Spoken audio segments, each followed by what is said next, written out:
Pak Sarul. Pak Sarul sing duwe sumber momo. Wah, Rul.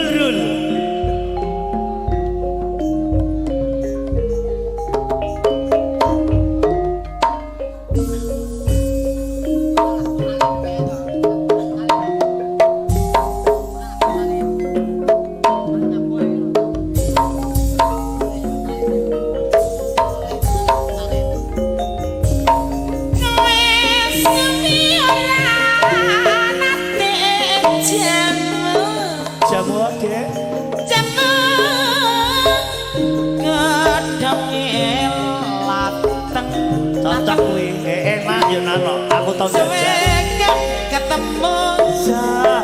tobat bareng ketemu jarene wis meteng bahaya suwe iya ora tau jamu mas jamu godhong apel kan wis suwe ora ketemu bareng ketemu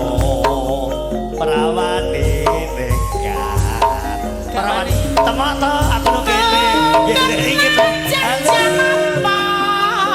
saya diberi tuku jajan dek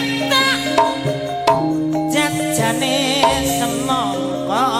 dek seneng aku yo nang ditani duduk Joko sapa wae jur durung entuk priya sing setya iki gremo iki aku percaya iya mas ora tau jamu mas jamu ning pasar kepoh wis suwe iya mas ora tau ketemu dan nanti tuh sampean lunga bareng ketemu lah kok awake berapa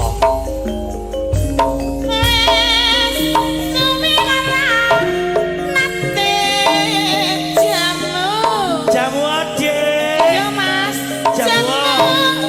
yang dapat gedung adem susuke blonjo lho dik iya wis suwe gak nate ketemu tobat najan mong ketemu ning ati rasane hayam suwe dik ora tau jamu lah ku piye jamu dik nang warunge nang lis dik wis suwe dik ora tau ketemu bareng ketemu ning warunge nang lis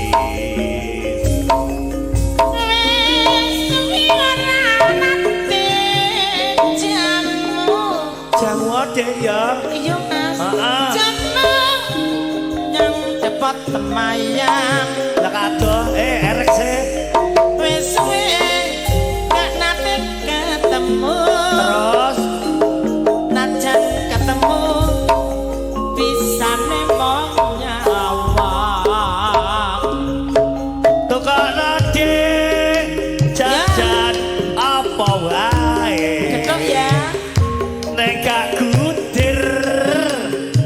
aku ra kolu untung tek ta piye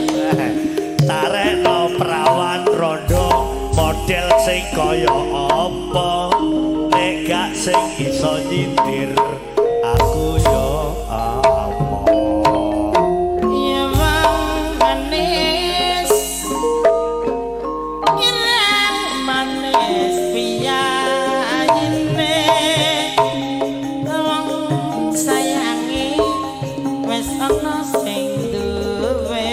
segere tok kabehno tok entekno nang lah meneh apa mas ya mas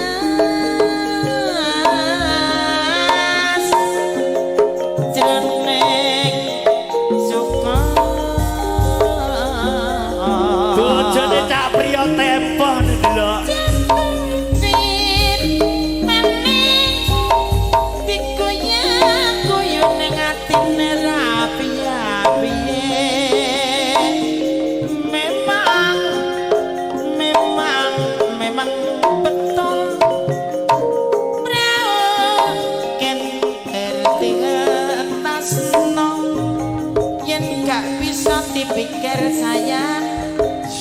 sisike diikhlasno.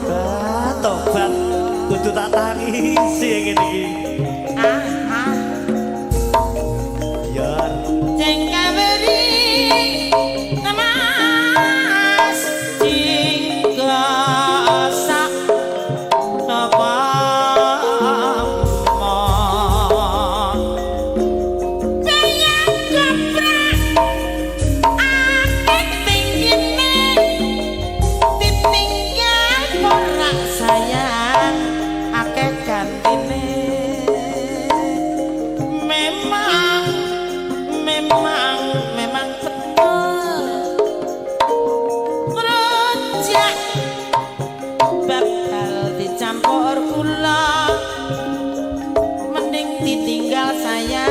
tenimbang gawe gelo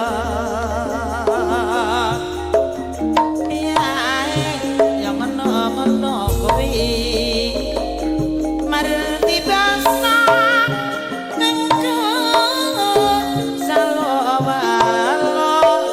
wis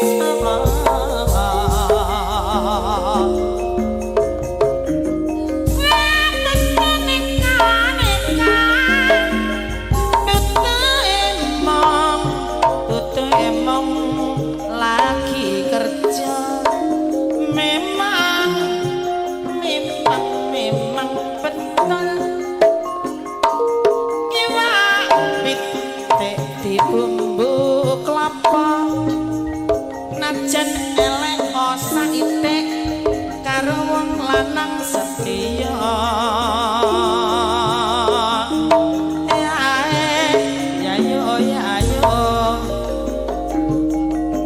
mas ya mas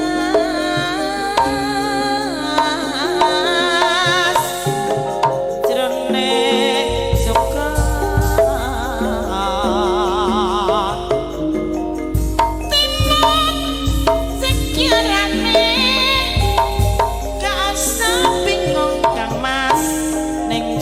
akeh kancane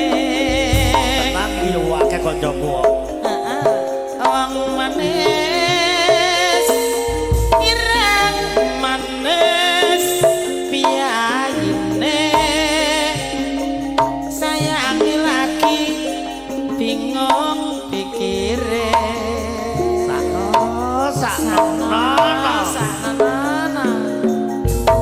betis manis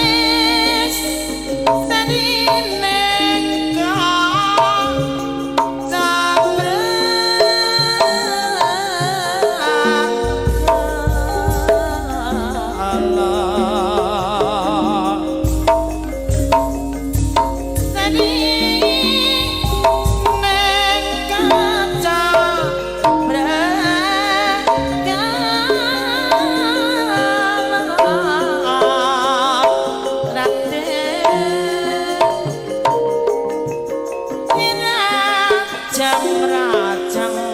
sukune digadang kadang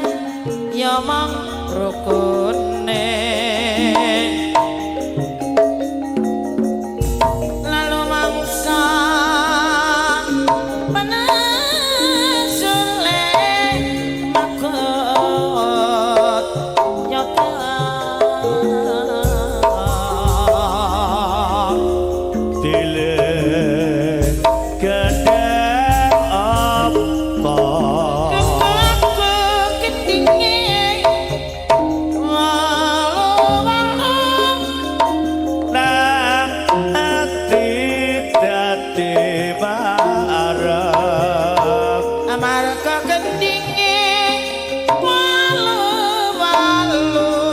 najan bunga susah ayo tetap guyu rayugane aja gampang nesu lamun nesu tebrap awak dadi koro la sing penak kemas iso piye Dik melu sapa adek kanggo kunde melu manglis nyangati dadi padang mergo gampang golek sandang pangan najan rada susah ya aku tetep nembang rogane joka pangpranan yen kepranan ipeka surah